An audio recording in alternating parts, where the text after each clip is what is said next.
Good morning. Welcome to the Millyard Museum. It's a pleasure to have you all here. It's nice to see such a great crowd. It's always good to have to put out some more chairs. So thank you all for coming here on this nice holiday weekend. Beautiful weather outside. It's my pleasure my name is Jeff Barraclough. I'm the Executive Director of the Manchester Historic Association and the Millyard Museum. And it's my pleasure to welcome you to a revolutionary approach to the study of history of Manchester, the Hareven-Langenbach Amoskeag Project in the 1970s. And the idea behind this talk that Bob will be giving is in conjunction with our new exhibit that we opened last month, Amoskeag Revisited. And just a little bit of background, the idea for that exhibit came twofold. One, it was the 50th anniversary of the exhibit that opened at the Carrier Gallery of Art in 1975 that really helped change people's perspectives of Amoskeag and the Millyard.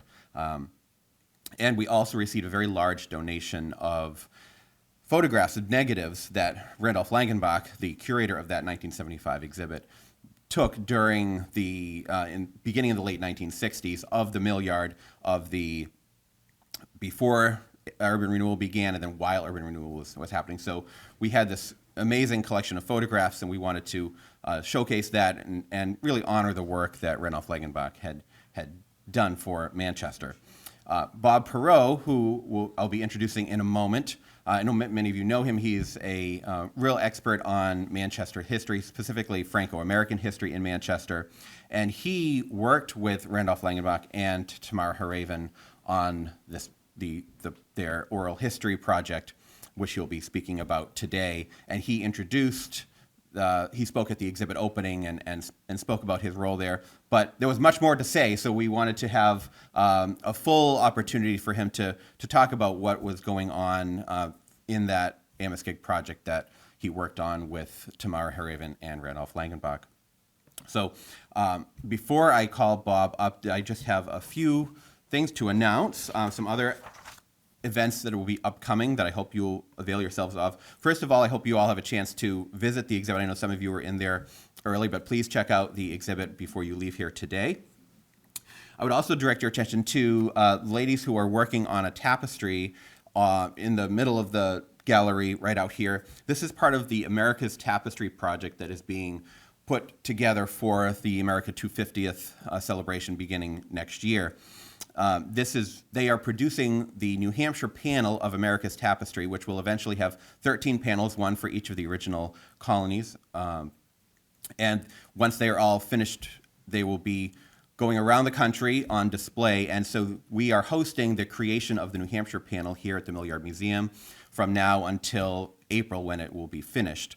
So they are working on it. They're working on it here every week, every Friday and Saturday. So you feel free to stop and watch, see what they're doing, and speak to the ladies about the design of the tapestry and some of the interesting components that they're putting into it. We also have coming up next month on November 15th a lecture, The Bricks That Built Amoskeag and Beyond. That will be by our trustee, Jeff Murdoch.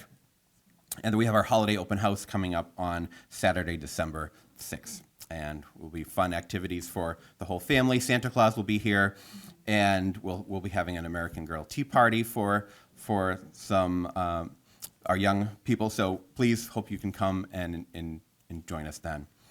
So without further ado, I'd like to welcome Bob Perreault to come up and speak about this project. And thank you, Bob, for being here. Thank you for inviting me.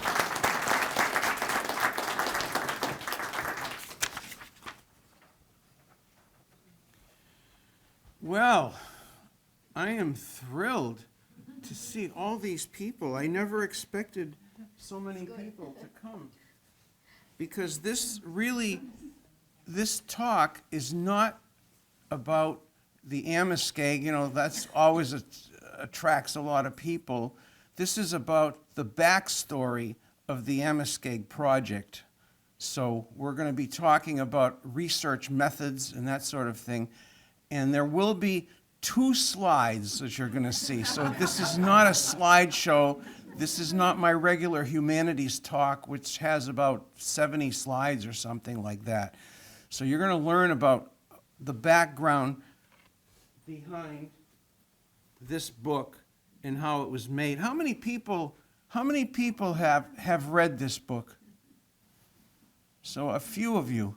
Now I recommend that those who haven't read it go in the gift shop out there and help a nonprofit organization by buying this book because it's still available and reading it. But anyway. So, so I call this a revolutionary approach to the study of Manchester history, the Hareven-Langenbach Project, and that's because traditionally, and I think most people here will agree with me, traditionally history was taught in school about important people, important events, important movements, politics, wars, inventions, and that kind of stuff. And when I was a kid going to school, if you had said to me, someday you're going to be studying and writing about history and all that, I'd have said, no, I don't think so. This is boring, learning all these dates and names and this and that. But then along comes this new thing called the new social history. And actually, this is about everyday life, everyday people and their culture, what they were all about, and their life and work and that sort of thing. And believe it or not, this goes back to the Depression. The WPA, Works Project Administration, sent out people to interview ordinary people to talk about their lives and that sort of thing. Well, now let's fast forward to the Amoskeag Project in the 1970s. First of all, the authors of this book, Randolph Langenbach was one of them. Langenbach used to go skiing up in the mountains, and he'd go by on Route 93 over here, the Everett Turnpike, and of course you get the whole, from that perspective, you get the view, the long view of the Millyard, and it's pretty impressive to go from one end to the other. And he was really impressed with that and decided he was interested in architectural history, and so he went to Harvard and studied architectural history, and he decided to use Amoskeag, the Amoskeag Millyard, as his topic, his subject. And so he came out at that time with an article which became famous about the Amoskeag Millyard. It was in the Harvard Alumni Bulletin in 1968. And he put this out with his photographs. He's also a photographer. And I don't have to show you all this because those photographs are all in that exhibit. And he also interviewed a lady that you will see in the exhibit, Mary Cunian. Mary Cunian had an aunt who was an expert weaver who was recruited by the Amoskeag Manufacturing Company from Scotland to come over here and work. And then the aunt recruited her niece, Mary Cunian, to come over she was a teenager.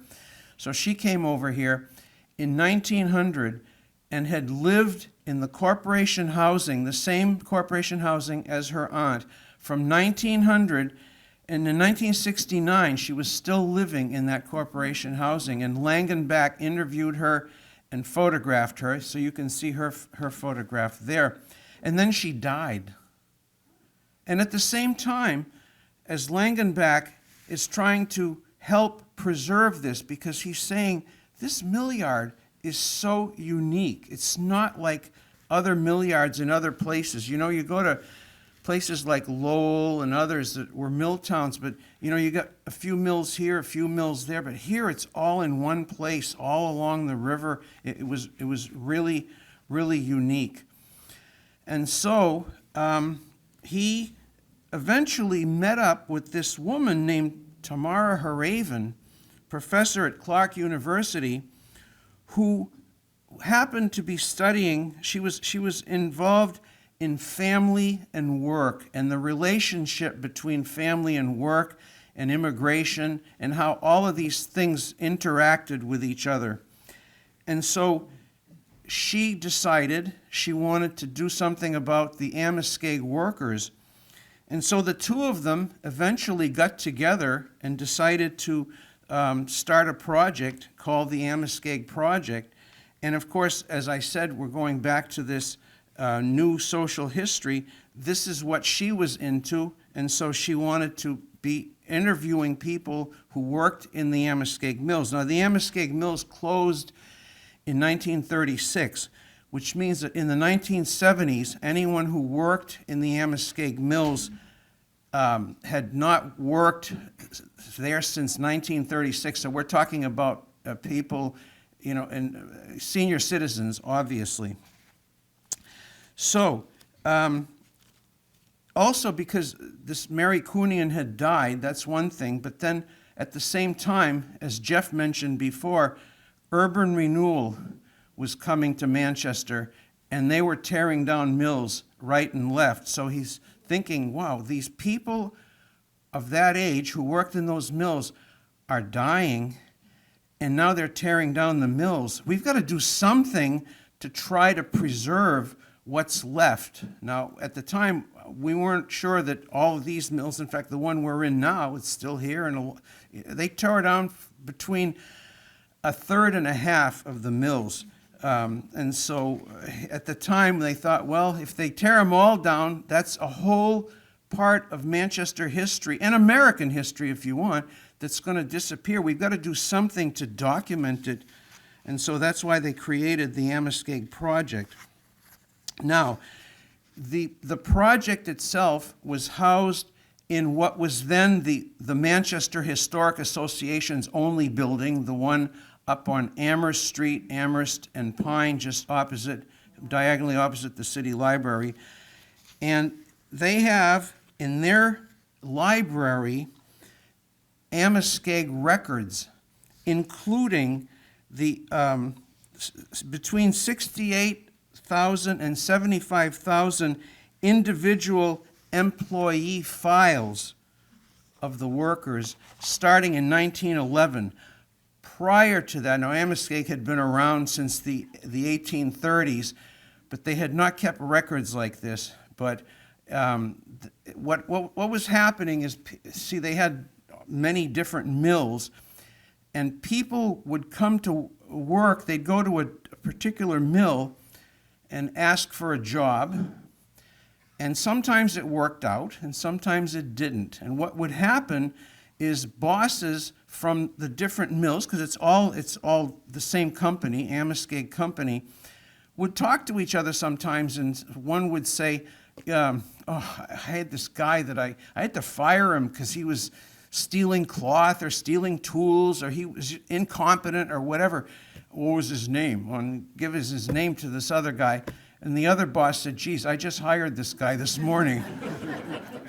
So Amoskeag decided, we've got to do something about this. And it took till 1911 for them to actually build a building, which is still there on Canal Street. It's the employment office, the Amoskeag Employment Office. So instead of going to an individual boss in a particular building or whatever, you would have to go to that employment office and fill out some forms, and then you take the form to the boss, and then the boss would approve it and the whole thing, so that way they could keep track of their workers. So from 1911 to 1936, there were, as I said, between 68 and 75,000 people who worked there, and those records, individual employee files, are in the library at the Manchester Historic Association's Research Center. And that includes 3 generations, because you figure if you were elderly or about to retire, say in 1911, you'd be there, but then going all the way to 1936, you'd have 2 more generations. So there's really 3 generations of the last 3 generations of people who worked in the mills that we have these files. And if any of you have relatives who worked in those mills in those days, you could look them up. You can actually find their files, hopefully. because it's not always easy. I mean, if your uncle or your great uncle or your great grandfather was named Joseph Smith, you might have trouble, you know. But you got to find out what's what. So I'm going to just show you I said I was going to show you two slides. We're going to turn the lights off for just a couple minutes, and I'm going to show you two slides. Claudette? Claudette is my technical assistant here. So when you first came in, now I apologize for the writing. Unfortunately, the writing on here is not very clear, but I'll tell you pretty much what's what. When somebody would come to work in the mill, they'd have to fill out one of these employment passes, which will give you the department and the overseer, and then, of course, the information about the person. So you got the person's name, the person's address, their what they call their nationality, meaning their ethnic group, their age, their marital status, if they had children, the job that they were going to do, and this and that. So that's pretty much what's what. So we had this file here and this particular person. His name was Adélard Lamy, or in English, Adélard Lamy. I interviewed him. That's why I used this particular file. I don't know if you can read it, but toward the bottom there, it says he's illiterate, which is it's strange because he actually signed it. Usually the illiterate people would just sign with an X. He was able to sign his name. And when I interviewed him, he was living on Kelly Street, and he was in his late 60s, and he admitted to me that he still was illiterate after all those years. So I thought that was kind of interesting, kind of sad actually, but anyway, we could switch to the next slide, please. And when you would leave, then you would get this kind of a slip, which again said what department you worked in, what job you had, and the boss, and also it had your conduct. Now, in this particular case, they did not, for whatever reason, say what his conduct was like and what his work was like and whatever, but they do give the reason he left. And if you look at that, it says work too hard. It says T.O. I mean, he was illiterate, but the boss was sort of not illiterate, but didn't know how to spell. So I thought that was kind of interesting. So every time you would come in for a job, you'd get the first slip, and when you'd leave the job, you'd get the next slip. Now, some people only worked a little bit, and so that's all they'd have. But other people would work through all those years, and they kept changing jobs, so they'd have these thick files, with every time you get a new job, there's a new employment pass. Every time you leave that job, there's also the discharge pass. So we had a real variety of some people, like I said, they just came in, they were there in 1911, they left in 1936, and they never changed jobs, so they'd only have two files. But whatever it is, because like I said, some of them are very thick, but your relatives, if you want to see them, check them out. Go to the research center and give them the name of the person. And you can also tell by, if you happen to know the address of the person and you know the age of the person, that helps too, if two names are the same and whatnot. So anyway, okay, if we can have the lights, the projector off and the lights on, we'll continue. So the idea here was to take these files and reconstruct a person's work record. So Tamara Hareven, who was in charge of that part of it, Langenbach was more, like I said, the architectural historian, so he was a photographer. He was the one photographing the Millyard and that sort of thing. But I worked more for her, actually. Her original research team, it was from St. Anselm College. She recruited students from St. Anselm College to go into these files. And by the way, there were 3,000 of the 68 to 75,000, they took a sample of 3,000 of those to really get a good picture of who were these people and what was their work record like and that sort of thing. So the people who were doing this, who were taking down all the data from those files, were St. A students. And in the spring of 1973, she knew that those students were going to be going home eventually in May or June, whenever the semester ended. So she put an ad in the Union Leader.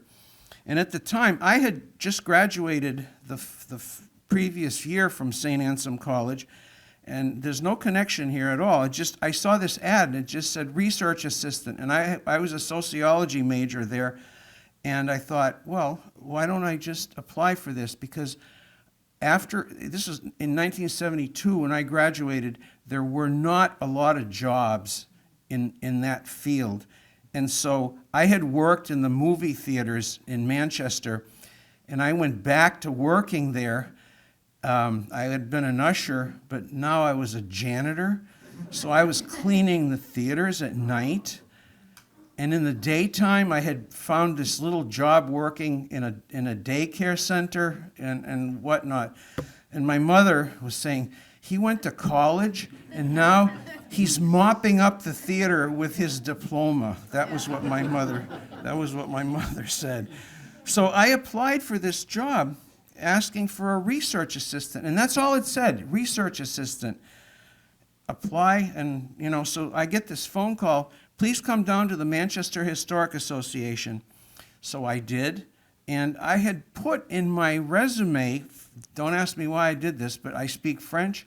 So I put that down. I thought, well, it can't hurt, right? That was Tamara Hareven interviewed me. She says, oh, you're the guy for the job. You grew up here. You have connections in the French community. And 40% of the workers at Amoskeag were French Canadians, Franco-Americans. So she thought, wow, I've got the guy I want here. Because all those St. A students are going to be leaving to go home. So now she says, now you're going to hire some people for me, So I hired my sister. I hired some friends, and so it was fun. We had a great time. We were working there on a daily basis at the research center, taking down all that information, and she had made up these forms that so we could put down all that information, and they were going to be running these through. This is in the old days with the computer cards and all that, the punch cards and all that sort of thing. But our job was strictly to record that stuff. So we did this for about a year, and then in January of '74, she said, well, now that we've got that whole sample, what we have to do is a direct city directory trace. And I thought, I knew what a city directory was, but they had a whole collection of these city directories. And they said, now that you've got all this information, you're going to go into the city directories and you're going to trace them, find them in there and trace them. And that wasn't easy either, especially where people had names that were similar and all that. But as best as we could, we tried to match up the names with the addresses. And city directories, if you know what they are, it's got the name of the person, the address. This is anybody over 18, by the way. And it's got their job, okay? Well, when you've got a whole collection of these things, you can look them up year after year after year, and you can see them change address. And sometimes the only way you can tell is if they've got, husband and wife together. So if it's the same spouses, well, it's the same people. Sometimes we're never sure. And sometimes there are mistakes, especially with immigrant groups, spelling of names. I mean, Polish names, Greek names, French names. At least I knew some variations on French names, but I did not know the Greeks and the Polish and whatever. But we tried the best we could to trace them into as modern times as we could. And so at some point, we were able to finish that, and we realized that there were very few people who went all the way to today being in the 1974. But we try to call them up, find them in the phone book, and call them up and see if they would like to be interviewed. And that was a strange sort of thing too, because imagine you get a phone call from somebody, hello, my name is Robert Perreault and I work for I'm working at the Manchester Historic Association on this project about the mills. And we realized that you worked in the Amoskeag mills. And they're like, what are you, the FBI? Or how do you know? Well, we have your record, your work record. What? Work record? What are you talking about? And then once if you get that far into the conversation, they haven't hung up on you or whatever, they'd say things like, well, wait a minute now, you're doing a research project, but all I did was work in mills. I never did anything important, or my job, I'm just a regular person and blah, blah, blah, blah. I'm not a president, or I never, was a hero in a war, or I never did this or that. So they were really, really surprised that we wanted to interview them. And if we got to interview them and we'd show them their work record, they were like, wow, I didn't know this existed, on me. And sometimes they'd contradict us. Oh, no, I never did that job, or I never did this. Well, it's here in writing, and it's your name, and it's your address, and this is your signature on here, and it got to be pretty interesting. Anyway, also the work records would sometimes, it would jog their memories. It was like things about certain incidents that took place, because we wanted to know, what was your daily life like at home? Those who worked in or lived in corporation housing, what was that like? Those who were in ethnic neighborhoods, what was that like? What was it like working in the mills and blah, blah, whatever. But one thing we discovered too is, when you're looking back in the old days and you're 70-something or 80-something or whatever, you may be looking back with rose-colored glasses, And so people sometimes would talk about, oh, it was wonderful to work in the mills. And I'm thinking, really?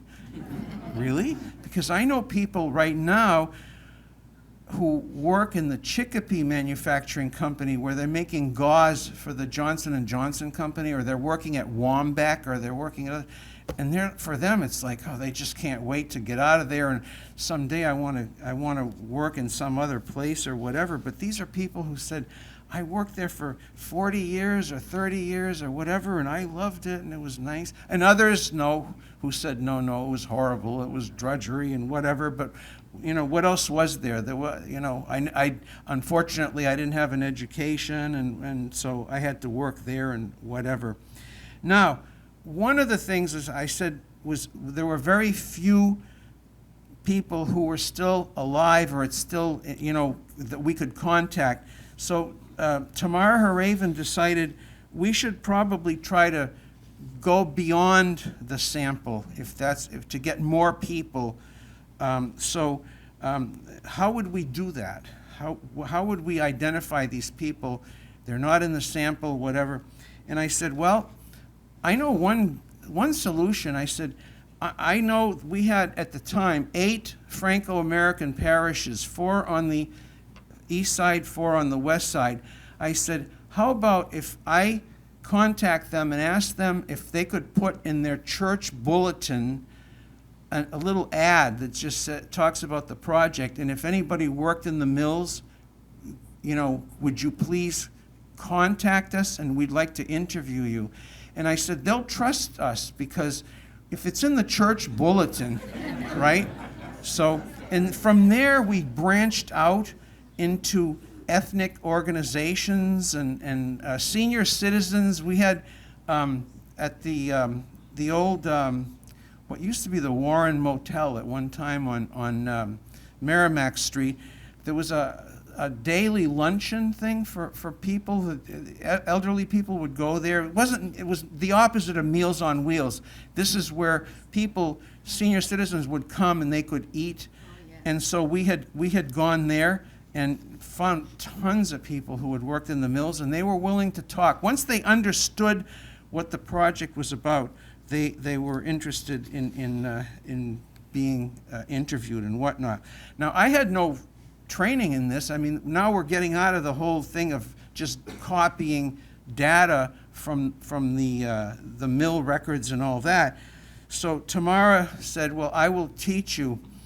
And I happen to have an aunt, Lillian Perreault, who had worked in the office at Amoskeag. She was never like a real textile worker, but she worked in the office.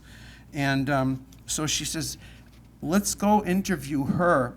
And she's your aunt, so you'll be comfortable. And she says, I'll pretty much do the interview and show you how, and then you can do it on your own. So that's what we did. And then I was living in an apartment house at the time on Amherst Street, right near the Manchester Historic Association, and I had a lady, there was 12 apartments, and there was a lady downstairs whose mother was living with her, and her name was Jenny Hebert, and she had worked in the mills. So I said, okay, I've got a neighbor here, I can feel comfortable, start with her. So, and it just branched out from there. I interviewed two of the most interesting ones that I interviewed, who ended up in the book, by the way. Henry Carrigan, or Carignan in French, who was a second-hand in the carding, and I interviewed him. He was wonderful. He just really, a lot of good information and that sort of thing. And Antonia Bergeron, who was a room girl in spinning, she was in her 90s when I interviewed her, and the same thing. She was in a nursing home. Mr. Carignan was still living at home with his wife, and she had worked in the mills as well, but she was more, because he was part of the sample, and at the time we were only doing the sample, so I did not interview her, but she gave a lot of good information. And by the way, when I say interview, I mean with a tape recorder. So we had taped interviews. And from there, we networked. In other words, we would ask people, in order to get more people, we'd say, do you know anybody else who worked in the mills? Well, in some cases, in the Henri Carignan family, there was his wife and then two other couples who had also worked in the mills who were Carignans as well. And so I was able, in some families, we did, real networks of families, which was nice, because you'd get all kinds of great stories, sometimes contradicting themselves, from, oh no, don't listen to him, he doesn't know what he's talking about, or that sort of thing. But and then in the middle of all of this, in 1975, February 75, it was announced that the Chicopee Manufacturing Company, the one I said made gauze for Johnson & Johnson, was going to be closing. Now, the Chicopee, those of you who I'm sure most of you know, was on the west side. It became a cable company later. Before that, it was the old Amoskeag Coolidge Mill. We got to visit it a couple of weeks before it closed in February of 75. So I had never been inside a textile mill. I could not believe it. First of all, just outside, you put your hand on the brick wall like this outside, and you could feel it. You could feel it shaking from the machinery. And then we get inside, and they said, now OSHA is going to make you wear earplugs to go in there. Well, I interviewed people who were really, oftentimes very hard of hearing, and come to find out those people, OSHA didn't even exist in those days, and so they were working without that protection of ear plugs. But anyway, we had to wear the earplugs, and they gave us a tour of the whole place, and spinning and weaving and carding and all the other things. So that was really amazing. And what Tamar Hareven and Randolph Langenbach decided to do was, since we had been interviewing people, like I said, who worked at Amoskeag that closed in 1936, now we had mill workers who were working then and there, and their place was going to close. So we started interviewing those people, and those people, some of them were, young, and so you were getting their story as they're working. It's not the rose-colored glasses story, it's the real story.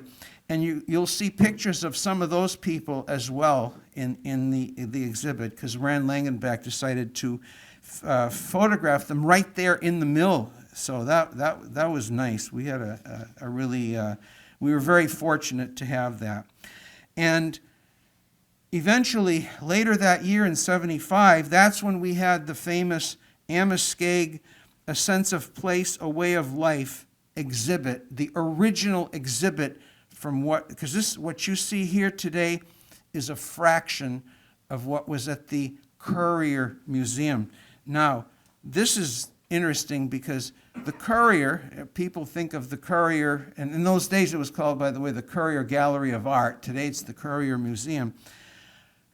Most people, I think, in Manchester had probably never set foot in that building. Well, this was the first time and the only time, as far as I know, that they had an exhibit like this with Rand-Langenbach's photographs.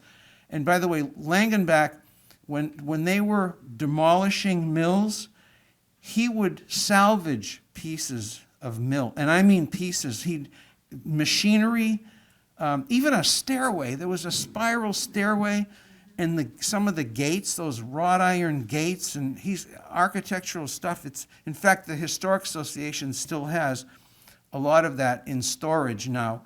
And so a lot of this was in the exhibit. There were also tape recordings of some of the people that we had interviewed. This exhibit lasted from September to November of 1975, a very short exhibit. But in that time, just on the opening day, it was said that we had 500 people come through. And on the closing day, they said there were over 1,000 people who went in to the Courier. People who had worked in mills, who had never set foot in the Courier, and who thought, wow, like my life, my work is worthy of being in the Courier Museum. This is amazing. And that really changed people's attitudes toward the Millyard. And I think that's probably why it saved a lot of the buildings here. Unfortunately, they tore down some of the most beautiful buildings that used to line the canals, and they filled the canals, the two canals, but there was, the canals at one point would curve and the mills would follow the curve, and you'll see that in the photographs as well.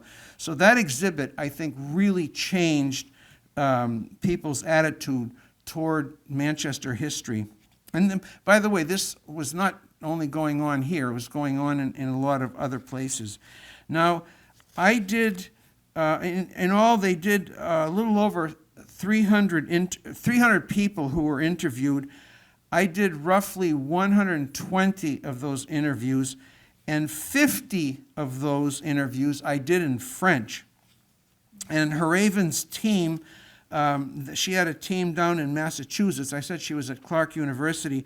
They transcribed all of the interviews, and for the French ones, I had to then translate into English the transcriptions. Now, the transcriptions in English were done exactly as the people had spoken, so that you captured their language, the way they expressed themselves. The only thing they rearranged would be if, like, how sometimes you'll be talking about something and you say so it's a particular thing about how, let's say, you're weaving cloth or something like that, and you're talking about shuttles and whatever, and then you get on to something else, spinning or whatever, and then somebody says something and it's like, oh yeah, I forgot to tell you, blah, blah, blah, blah. Well, they put it in themes, and so that the only changes was to try to make the interview stay on the same subject, from subject to subject to subject, and not, kind of go all over the place. But other than that, the language was the same.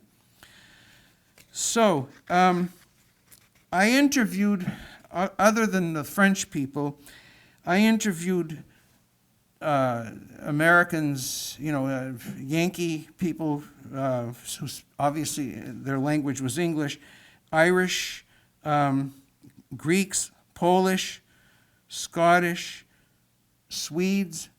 Now, in some cases, there were people, because their people are elderly, oftentimes their English was not that good.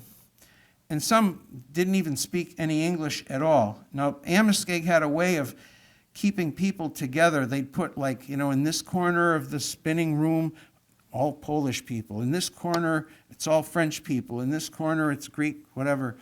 So that people, they'd speak their own language at home, and they speak their language at work. So a lot of people never learned English. So in those cases, I had to contact the children of the workers, and the children would be present at the interview, and then I had to trust, if you can imagine this, I ask your mother or ask your father or your great uncle or whatever it was, blah, blah, blah, and so they'd say it in whatever language, and then they'd respond, and then they'd tell me. So I had to really be trusting. What I do recall at one point was I was interviewing this, it was actually this lady and her husband were housing their two mothers. So you got mothers-in-law, mothers, okay? One was Polish Roman Catholic who belonged to St. Hedwig's, and the other one was Polish National Catholic who belonged to the Holy Trinity Church and these both churches were actually close to each other. Originally, St. Hedwig's used to be over on Merrimack Street, but they rebuilt not far from my parish. My parish was St. George Franco-American Parish. And St. Hedwig's is still there for that matter, and so is the church, the other church, the Polish National Catholic.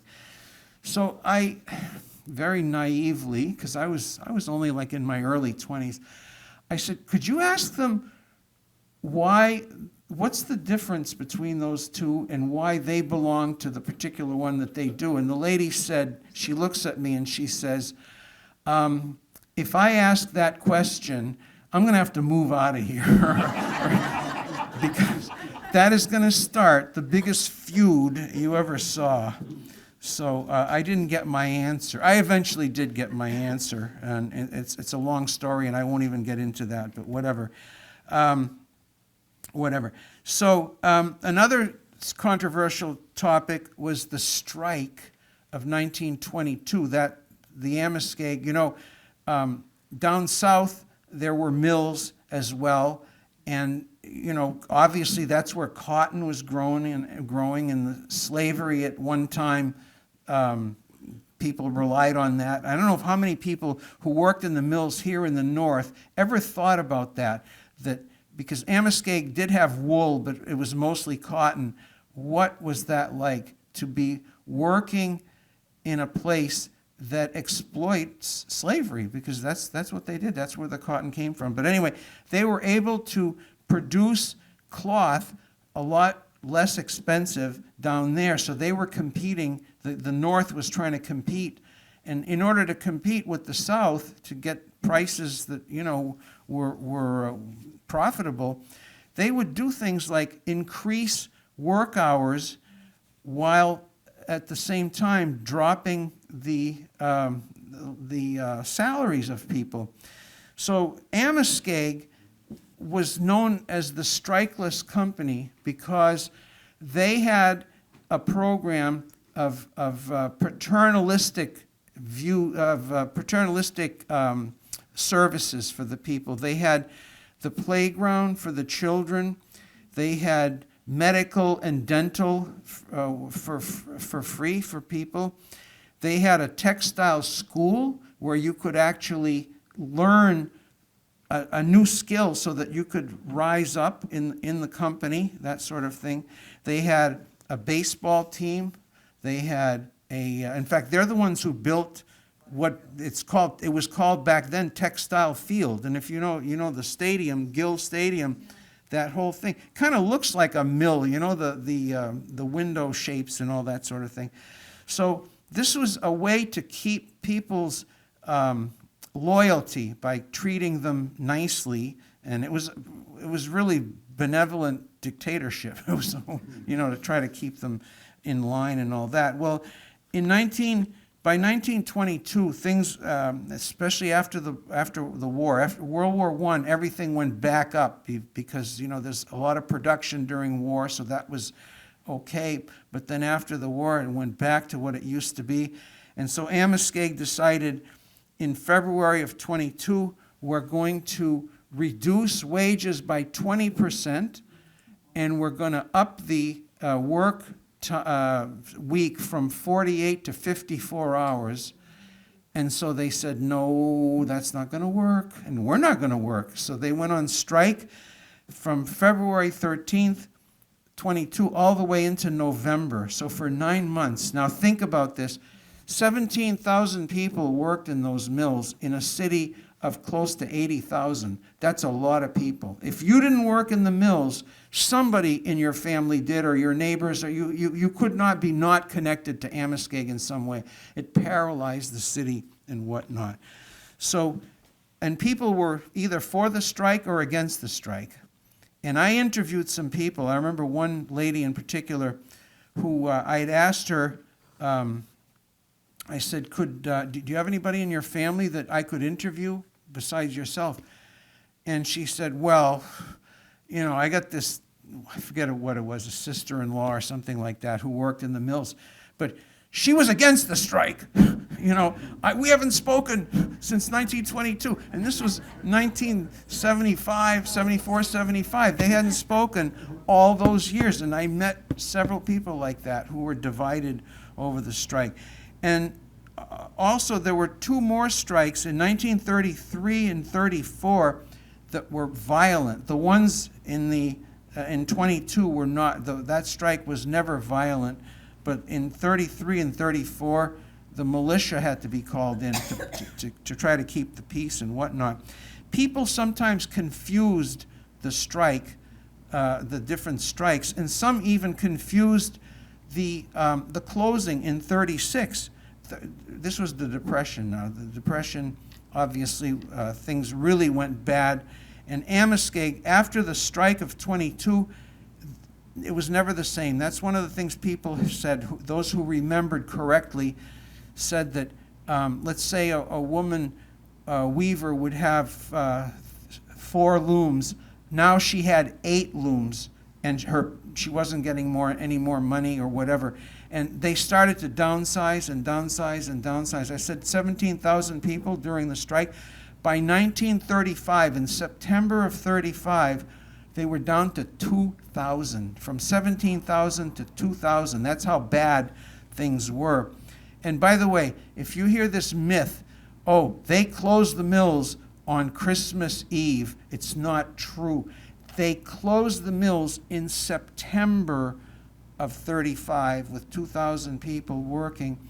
And in December 24th, they declared bankruptcy. They filed for bankruptcy at that time. So people are confusing that. People were confusing the closing of the mills in 36 with the strike. Oh yeah, the mill, I never worked there. Yeah, your record says, look, your record says you worked there after the strike. So come on, anyway. It's how people remember things sometimes. What happened was in the spring, they tried to reorganize. They were hoping to reorganize so that they could reopen. And instead, what happened? The flood. The flood. One of the worst floods that we had ever had in Manchester occurred that spring. It just so happened that the snowfall that winter was excessive. And then the weather just kind of got, sometimes in as early as February, you can have, really a thaw. And so everything was thawing. And then it rained. and precipitation, which should have been snow, it was rain. And so in March of 36, along the river, all those mills along the river, the first floor, the ground floor, was underwater. So that when the water receded, it left sand and silt in the machinery and this and that. And finally, it was just, the court ordered them to dissolve the company and whatnot. So they rehired a few people for a cleaning crew to come in and kind of just clean up so that they could sell the mills. And they ended up, Amoskeag Industries was a company that was created by former Mayor Perreault here in Manchester with a group of bankers and industrialists and others. They raised $5 million to purchase the entire Millyard and also the dam.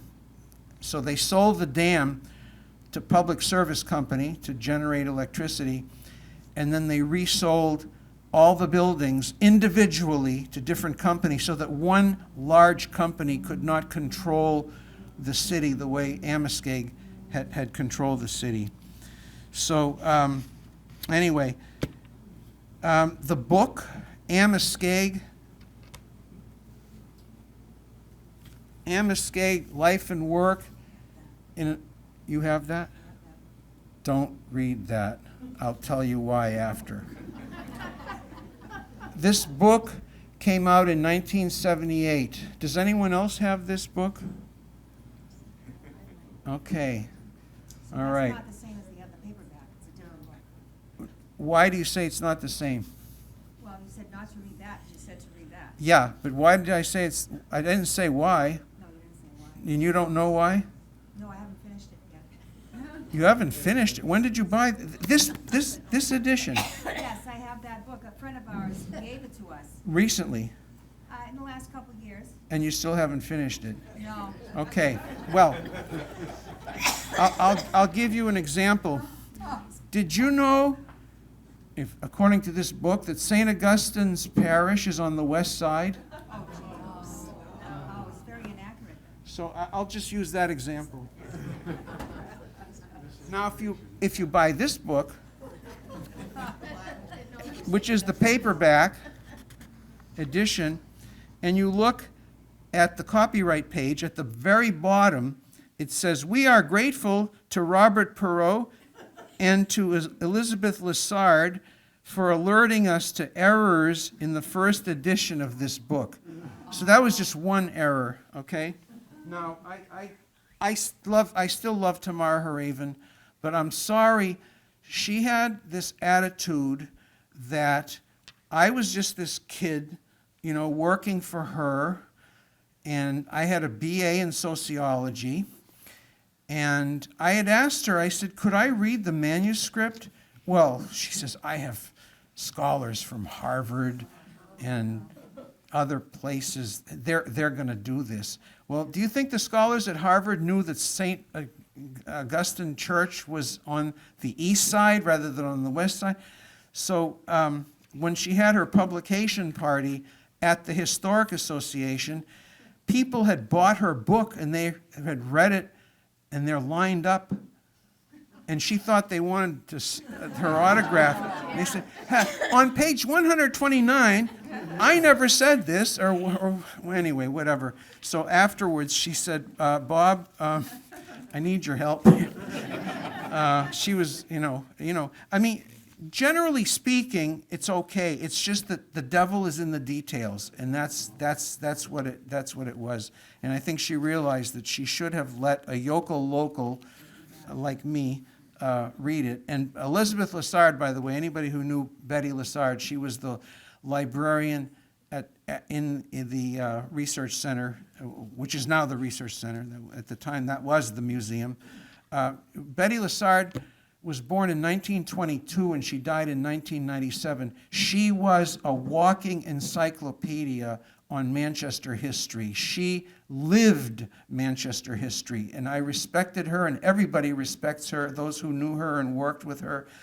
And so she and I got together, and I typed out, I remember, 4 pages single-spaced of corrections. So they corrected whatever, pretty much what we gave them, except, which I thought was kind of strange, this particular thing. It says right at the top here, reprinted from the Harvard Alumni Bulletin of April 13th, 1968, and in the paperback it says February 68. So there still are some little thingies, but, get the, just go, after this is done, help a nonprofit organization, go in the bookstore, in the gift shop, and buy this book. And it's a lot more accurate. So, anyway. And later on, Tamara put out her own book on the mills. This is more like the history of the mills and the history of the workers. And it's accurate. It's very accurate. So, and this book is not as well known, by the way. It's called Family Time and Industrial Time. And so this is the more scholarly book. The other book is the interviews with people. And by the way, even though there were more than 300 people interviewed, only about 40 people's interviews actually showed up in that book for, space reasons and that sort of thing. So, now, if anybody's interested, also, while you're in the gift shop, okay, this is my book on Manchester history as told through postcards. So there's a whole chapter in there of old postcards of Manchester showing the Millyard and the river and the canals and that sort of thing. So if you're interested in that, if you're interested in the Franco-Americans, I have this book as well. So if you want to help the Historic Association, I don't get a lot for this, by the way. I think they sell this for a couple of $22. I think I don't know, even $1 per book. So as royalty, so they're the ones profiting. And if you don't like history, but you want to read a historical novel, this isn't even out yet. It's going to be out officially in November, and I'll be here Christmas for the Christmas open house. I'll be signing books on December 6th. So this is a novel about Franco-Americans. There's a lot of things you can't say in nonfiction, but you can say it in a novel. So anyway, so are there any questions? Or have I answered your questions or whatever? Yes? You mentioned at one point a third to half of the mill buildings were taken down. Is that nation or New England or Manchester? No, this is just Manchester. Yeah. Oh, yeah, there are huge. It's hard to believe sometimes when I look at old photographs and show how narrow some of the streets were here. This outside here there was a canal right out here, okay? And another row of buildings besides that. How they squeezed all that in, I don't know, but they did it. So, anything? Yes? I just wanted to say you did an excellent job, and you were very entertaining as well, and I think the audience always appreciates that. But also I wanted to mention, when you're, besides the exhibit, if you tour the Millyard Museum itself, you'll see a little story about the men that the Amoskeag Industries that recovered and bought everything, raised that $5 million and so forth. And it's fascinating to watch it. It's right on the wall. You just push a button and you can listen to that. I think you would enjoy it. Okay, thank you. Yes? Thank you, that was great. Can you tell us again where we can get that paperback?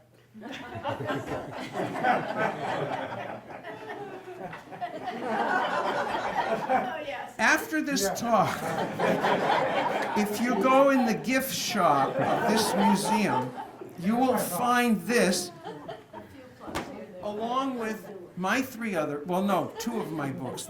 The novel isn't out yet, so, but whatever. Yes? All the interview transcripts, are they at the Historic Association, the Research Library? Jeff, help me on this. So They are not. We have some of the original tapes, but not all of them. I think some of the tapes don't exist anymore, but we have some of the tapes. Some of them have been transcribed, but not all of them yet. And the reason for that is because Randolph-Langenbach, who is still alive, by the way, Tamar Hareven died in 2002. Randolph-Langenbach lives in California. And you know what happens in California? Fires. His house burned, and they lost a lot. And that is really sad. But they do have some of the We tapes have some of the here. tapes, and we only received them not that long ago they came from Tamar Hareven's estate. Yeah. But she didn't have all of them. I think he Right. had. He half. had some that, At least because I half remember that there was a was destroyed. front page article in the Union Leader about that and how these tapes had been lost and whatnot. Yes, Just to contribute to that, the University of Delaware, which has her papers, has a significant amount of those tapes, and we've been working together trying to establish the extent or the scope of what their collection has. But they have things I know that the Historic Association doesn't have. and this A guy lot of knows, transcripts. this guy knows what he's talking about because he is our librarian archivist at St. Anselm College. So he's my friend Keith Chevalier. So one other thing too, we have a grant that we're working on, our Franco-American collections at the college with the Historic Association, starting a project to digitize the Amoskeag records. So we're just starting out with a small set, and hopefully in future grant opportunities, we'll be able to cover the entirety of the thing. They're super small and super difficult to work through. There's no machine processing. It's all kind of like how you were doing things by hand back in the day. Yeah. Any other? Yes. My mother worked in the mills, but later on at the shoe shop. So Yeah. it Which changed- one? Oh, Wambach, JF, Jefferson. Well, wait a minute, Wambach was textile, Wambach was textiles, JF McKelwin, that was a shoe. Jefferson? The Jefferson Mill, that was textiles as Whatever well. ones, but Yeah. so the transition from cloth and cotton to shoes. Right. So were there not shoe mills in those? Oh, yes, yeah, and when I said that the Amoskeag Industries, that group that got together and bought the mills and then resold them, they resold them to individual other types of corporations and whatnot. So there were some textile mills that came in, like the Chicopee and Pandora as well. You said Pandora, making the sweaters, and Wambach. But there were other industries, and the shoes were one of them. BB Shoe, Myrna Shoe, and that was a whole different. Oh, by the way, I don't have the book here, but over in the Millyard, in the gift shop, there's a history of the shoe industry in Manchester as well by a lady who now teaches in the UNH building down here, which is across the way, which is the Pandora factory. So you get all these connections. And I wrote the preface to the book, so there's another one. So whatever. So any other? Yes. These Amoskeag still exist today, and that they own property in Manchester? Well, through Amoskeag Industries, that still exists in the sense that, for example, Amoskeag had, they dictated pretty much. I mean, they were, it was called the Amoskeag Manufacturing Company, and they did manufacture, obviously, not just textiles, but for a while they made locomotives, and they made steam fire engines, like you'll see in this museum, and they made Springfield rifles during the Civil War and whatever. But Amoskeag they were a land and water power development company. They bought land on both sides of the river pretty far, and so they could dictate what was going to go where, and parks were one of those things. Now, if you wanted to build, like the courthouse in the park at what's now called Veterans Memorial Park. It used to be Merrimack Common. In order to build that, they had to have permission, and sometimes they'll give permission and sometimes they won't. So in a way, Amoskeag sort of still exists, but not in the same way that we think of it. So. They own the land in the armory? Where the armory Oh is yeah, located? yeah. Yes. The company dictated the design of the buildings. That's why they all look so similar. There are variations, obviously, but they're all Yeah. red brick. Do those designs still exist? The architectural drawings. plans, you mean? Yeah, the drawings. Yeah, there are I have seen Amoskeag architectural plans in the research center. Yeah, yes. How many of the mills were redeveloped or rebuilt by Brady Sullivan? Oh, by Brady Sullivan specifically, that I can't tell you specifically, but everything has been rehabilitated. What wasn't demolished back in the 60s and 70s, and even a little bit later, there are a couple of places here and there that were demolished, even in the 90s. But what was saved has been, redeveloped and restored and whatnot. So, but specifically by Brady Sullivan, I can't tell you exactly. But yes.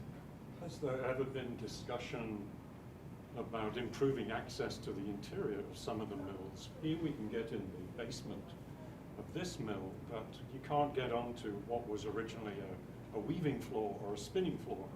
And it would be so cool to be able to see the working area. Yeah, the only thing there is that, imagine all these walls didn't exist at one time.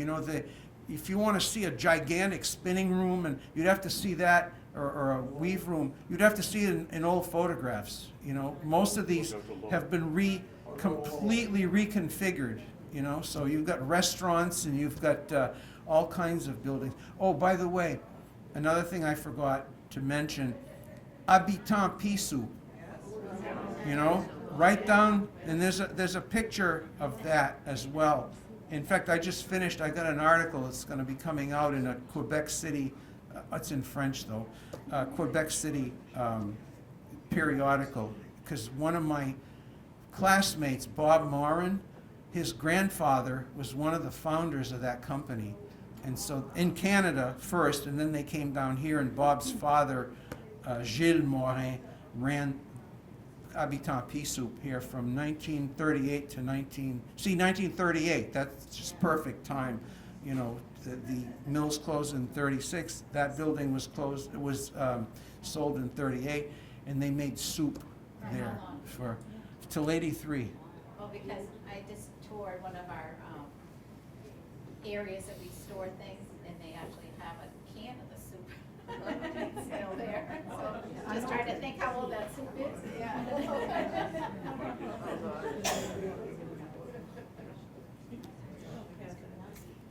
If you buy this book, you can have a picture of the can.